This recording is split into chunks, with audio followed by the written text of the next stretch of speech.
நீங்கள் எந்த இடத்துல அப்படியே தாழ்த்தப்பட்டு இருந்தீங்களோ அந்த இடத்துல கர்த்தர் உங்களுக்கு மேன்மையை தருவார். எந்த இடத்துல கண்ணீரோடு இருந்தீங்களோ அந்த இடத்துல கர்த்தர் உங்களுக்கு சந்தோஷத்தை தருவார்.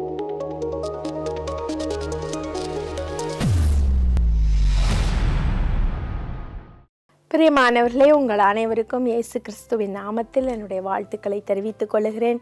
விசேஷமாக இன்றைக்கு சகோதரிகளுக்கு ஹாப்பி விமென்ஸ் டே. எல்லாருக்கும் நல்ல அருமையான மகளிர் தின வாழ்த்துக்களை, சந்தோஷமான வாழ்த்துக்களை நான் கூறிக்கொள்ளுகிறேன். ஒருவேளை மகளிர் தினம் என்று ஒன்று வருதோ வரலையோ, நம்ம எல்லாருக்கும் ஒரு ஸ்பெஷலான ஒரு நாள் வருது அப்படிங்கிறனாலே ஒரு மிகப்பெரிய ஒரு சந்தோஷம் வந்துவிடும் இல்லையா? அப்படித்தான் நிறைய சமயங்களில் நம்ம வாழ்க்கையில் அநேக நேரங்களில் ஒரு சந்தோஷமான காரியம் நடக்காதா, இன்றைக்கு எனக்கு இது ஒரு சந்தோஷமான நாளாக இருக்காதா அப்படின்னு நம்ம எல்லாரும் ஏங்கி தவிச்சிட்ருக்கோம் இல்லையா? இன்றைக்கி விசேஷமாக ஆண்டவர் கூறுகிற வார்த்தை என்ன? நீதிமொழிகள் எழுதின புஸ்தகத்தில் 31ஆம் அதிகாரம் 30-31 வசனங்களை நீங்கள் பார்க்கும் பொழுது அங்கே எழுதப்பட்டிருக்கிறது, கர்த்தருக்கு பயப்படுகிற ஸ்திரீயே புகழப்படுவாள் அப்படின்னு சொல்லிட்டு அடுத்த லைனில் என்ன சொல்லியிருக்குன்னா, அவள் கைகளின் பலனை அவளுக்கு கொடுங்கள், அவளுடைய செய்கைகள் வாசல்களில் அவளை புகழக்கடவுள். அவள் கைகளின் பலனை அவளுக்கு கொடுங்கள் அப்படின்னு சொல்லும் பொழுது பல சமயங்களில் நம்ம அந்த முந்தின வசனத்தை மாத்திரம் நம்ம பார்த்துட்டு விட்டுறோம் இல்லையா? அழகு வீண், சௌந்தரியம் வீண், வஞ்சனை உள்ளது, கர்த்தருக்கு பயப்படுகிற ஸ்திரீயே புகழப்படுவாள், அதோடு நம்ம விட்டுறோம். ஆனால் கர்த்தருக்கு பயப்படுகிற ஸ்திரீக்கு என்ன ஆசீர்வாதம் வரும் அப்படின்னு சொல்கிறத தான் இந்த நீதிமொழிகள் 31-31 சொல்லுகிறது. இந்த காலத்தில் கர்த்தருக்கு பயப்படுகிற ஸ்திரீகளுக்கே அநேக சோதனைகள் வருகிறத நம்ம பார்க்குறோம், அநேக பிரச்சனைகள் வருகிறத பார்க்குறோம், போராட்டங்கள் வருகிறத பார்க்கிறோம். அநேக சமயங்களில் சகோதரிகள் சொல்லும் பொழுது அழுவார்கள், கண்ணீரோடு அழுவார்கள். என்ன அழுவார்கள்? அது வயோதிபர்களாக இருந்தாலும் சரி, சின்ன வயசுகளாக இருந்தாலும் சரி, எத்தனை விதமான போராட்டம், கஷ்டம் வர்றத நம்ம பார்க்குறோம். பிள்ளைகளினால், கணவர்மார்னால, சொந்த தாய் தகப்பனினால் அல்லது உறவினர்களினால், கூட வேலை பார்ப்பவர்களினால் அநேக போராட்டங்களை சந்தித்து கொண்டிருக்கிறார்கள். அப்போ இந்த சமயத்தில் ஆண்டவர் சொல்கிறாரு, கர்த்தருக்கு பயப்படுகிற ஸ்திரீயாக நீங்கள் இருப்பீங்கன்னா ஆண்டவர் சொல்கிறார், இன்றைக்கு உங்களை பார்த்து நீங்கள் இன்றைக்கு என்ன செய்கிறீங்களோ அதனுடைய பலன் உங்களுக்கு கொடுக்கப்படும். நீதிமொழிகள் 31-31 முதல் பகுதி அதை தான் சொல்லுகிறது. அவள் கைகளின் பலனை அவளுக்கு கொடுங்கள் என்று ஆண்டவர் சொல்லுகிறார். உங்களுக்கு என்ன பலன், நீங்கள் என்ன ஜெபிக்கிறீங்களோ அதற்கு பலன் இன்றைக்கு உண்டு. என்ன கண்ணீர் வடிக்கிறீங்களோ அதற்கு பலன் உண்டு. என்ன ஆசைப்படுறீங்களோ அதற்கு பலன் உண்டு. ஒரு சமயம் ஒரு சகோதரியின் இடத்துல சொன்னார்கள், என்னுடைய தாய் தகப்பனுடைய வீட்டில் நான் ஆசைப்பட்டு எதை கேட்டாலும் என்னுடைய தகப்பன் சொல்லுவார், இப்போ அதெல்லாம் உனக்கு செய்ய முடியாது, உனக்கு கல்யாணத்துக்கு சேர்த்து வைக்கிறதுக்கே எனக்கு போதும் ஆகுது, நீ கல்யாணம் பண்ணிட்டு போய் உன்னுடைய கணவனிடத்தில் எல்லாவற்றையும் வாங்கிக்கொள் என்று சொல்லுவாராம். அதே போல் கல்யாணம் பண்ணிட்டு வந்ததுக்கப்புறம் அந்த சகோதரி நினச்சாங்களாம், ஆகா நம்ம திருமணமாகி என்னுடைய கணவன் வீட்டிற்கு வந்துவிட்டோம், இங்கேயாவது என்னுடைய ஆசைகள் நிறைவேற்றப்படுமா என்று நினைத்த பொழுது அவர்களுக்கு காத்திருந்ததோ மிகப்பெரிய ஒரு ஏமாற்றம். எப்பொழுதும் கண்ணீர், எப்பொழுதும் பிரச்சனை, எப்பொழுதும் போராட்டம், இவர்களுடைய ஆசைகள் நிராகரிக்கப்பட்டு விட்டது. ஆனால் அந்த சகோதரியோ தினம் உபவாசம் இருந்து அழுது ஜெபித்து ஆண்டவருடைய பாதத்தில் மன்றாடுகிற ஒரு ஸ்திரீ. அப்போ நீங்கள் கேட்கலாம், இதில் என்னங்க பலன் இருக்குது? நாங்கள் இவ்வளவு தூரம் ஜெபிக்கிறோமே, என்ன பலன் இருக்குது? நிச்சயமாக பலன் உண்டு பிரியமானவர்களே. ஆண்டவர் சொல்கிறார், உங்கள் கண்ணீர், உங்கள் ஜெபம் அது எல்லாத்தையும் ஒரு நாள் ஆண்டவர் மறந்து போக மாட்டார். இந்த வசனத்தில் கூறி இருக்கிறபடி நீங்கள் என்னென்ன செய்கிறீங்களோ அதற்குரிய பலன். நீங்கள் நல்லதே செஞ்சு அதற்கு தீமையாக நீங்கள் பல காரியங்களை அனுபவித்து கொண்டிருக்கிறீங்களா? நீங்கள் ஆசைப்பட்டு பல காரியங்கள் உங்களுக்கு கிடைக்காம போகிறதா? ஒருவேளை நீங்கள் என்னுடைய இருதயத்தின் வாஞ்சைகளை யாருக்கும் சொல்ல முடியலையே அப்படின்னு நீங்கள் அங்கலாய்த்துட்ருக்கீங்களா? இன்றைக்கு ஆண்டவர் சொல்கிறார், உங்கள் கைகளின் பலனை கர்த்தர் கொடுப்பார். அடுத்ததாக அங்கே வசனம் சொல்லுகிறது, அவளுடைய செய்கைகள் வாசல்களில் அவளை புகழ கடவுது என்று சொல்லி. அவளுடைய செய்கைகள்னா என்ன அர்த்தம்? அவங்க என்ன செய்யறாங்களோ, நீங்கள் நன்மை செய்திருக்கலாம் அநேகருக்கு, ஆனால் அதற்கு பதிலாக உங்களுக்கு தீமை வந்திருக்கலாம், அதற்கு பதிலாக நீங்கள் வெட்கப்பட்டு நின்றிருக்கலாம், அதற்கு பதிலாக நீங்கள் நிராகரிக்கப்பட்டு தள்ளப்பட்டு கொடுமைப்படுத்தப்பட்டு இருந்திருக்கலாம். ஆனால் இன்றைக்கு கர்த்தர் சொல்கிறார், உங்களுடைய செய்கைகள், நீங்கள் என்ன பண்ணினாலும் உங்கள் கிரியைகள் எல்லாவற்றையும் ஆண்டவர் பார்க்கிறார். பிரியமானவர்களே, நீங்கள் அந்தரங்கத்தில் வடிக்கிற கண்ணீரை ஆண்டவர் பார்க்கிறார். நீங்கள் செய்கிற செய்கைகளை ஆண்டவர் பார்க்கிறார். நீங்கள் என்னென்னலாம் இருதயத்தில் யோசனைகள், மனதில் யோசனைகள் வைத்திருக்கிறீங்களோ அதை எல்லாவற்றையும் ஆண்டவர் பார்க்கிறார். ஆகவே சோர்ந்து போகாதீங்க. அதனால தான் ஆண்டவர் சொல்கிறாரு, என்னை கைவிட்டுட்டார் ஆண்டவர்னு சொல்லி சீயோன் அழுகிறா. ஸ்திரியானவள் தன் பாலகனை மறந்தாலும் நான் அவளை மறப்பேனோ என்று ஆண்டவர் சொல்கிறார். நான் மறக்க மாட்டேன், என் கைகளில் நான் வரைந்து வைத்திருக்கிறேன்னு சொல்கிறார். அதே போல் ஏசாயா 54:6 நீங்கள் வாசித்து பார்த்தீங்கன்னா, அந்த 4 முதல் 7 வசனங்களை வாசிச்சிங்கன்னா அங்கே ஆண்டவர் சொல்கிறார், மனம் நொந்தவளான ஸ்திரீ, கைவிடப்பட்ட ஸ்திரீ, இப்படியெல்லாம் பட்ட ஸ்திரீகளை போல நீ கண்ணீர் வடிக்கிற.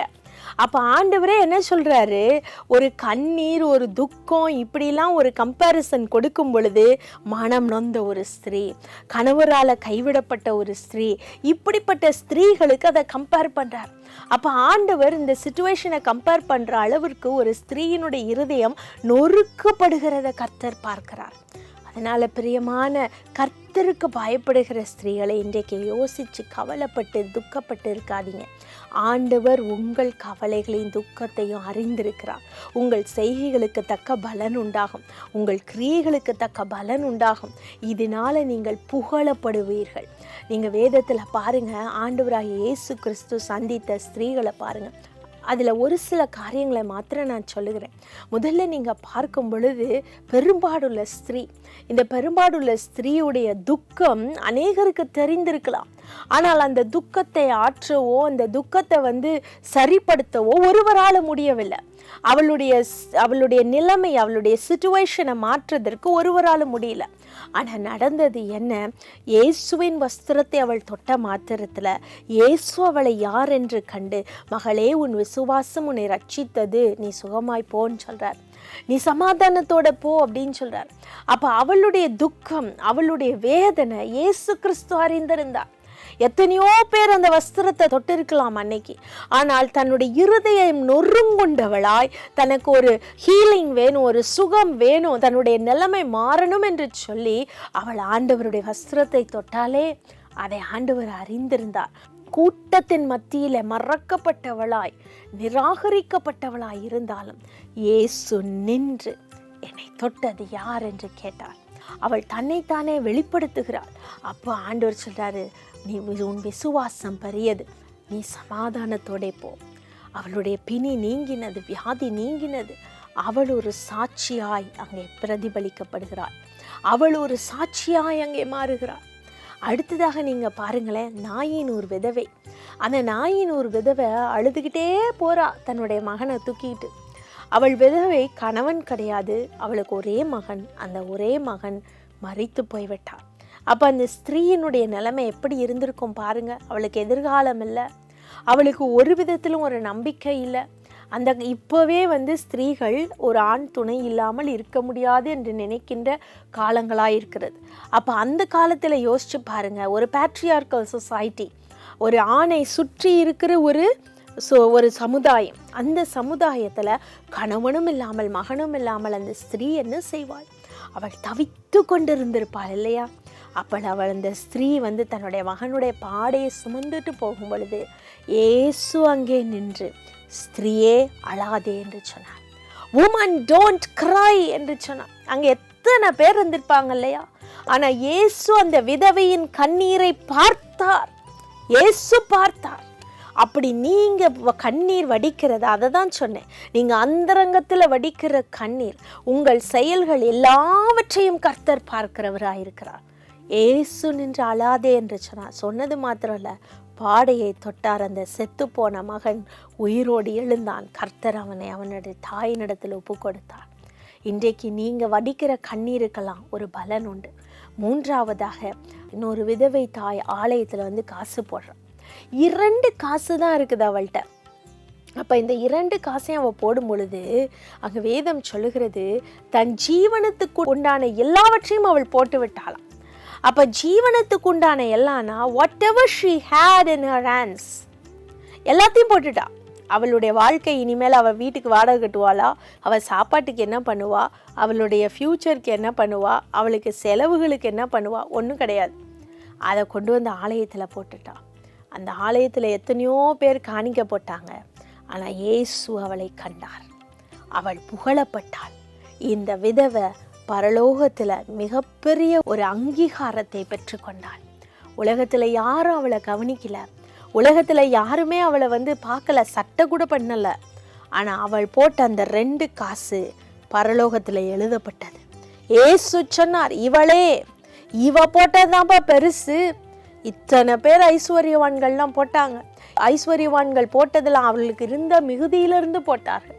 ஆனால் இவளோ தன் ஜீவனத்துக்கு உண்டான எல்லாவற்றையும் போட்டு விட்டாள்னு சொன்னாங்க. ஆம் பிரியமானவர்களே, இதே போல தான் நீங்களும் மறக்கப்பட்டு, மறைக்கப்பட்டு, நிராகரிக்கப்பட்டு, தள்ளப்பட்டு, இப்படி என்னென்னமா வார்த்தைகளை நீங்கள் சொல்லிக்கலாம். அதெல்லாவற்றையும் ஆண்டவர் பார்க்கிறார். ஒன்று மாத்திரம் செய்யுங்க, உலகத்தின் காரியங்களை தேடின்னு ஓடாதீங்க. கர்த்தருக்கு பயப்படுகிற ஸ்திரீயா, உங்கள் சுற்றி இருக்கிற சூழ்நிலை எப்படி இருந்தாலும் பரவாயில்ல, கர்த்தருக்கு பயப்படுகிற ஸ்திரீ, உங்கள் இருதயத்தை கர்த்தர் பார்க்கிறார்.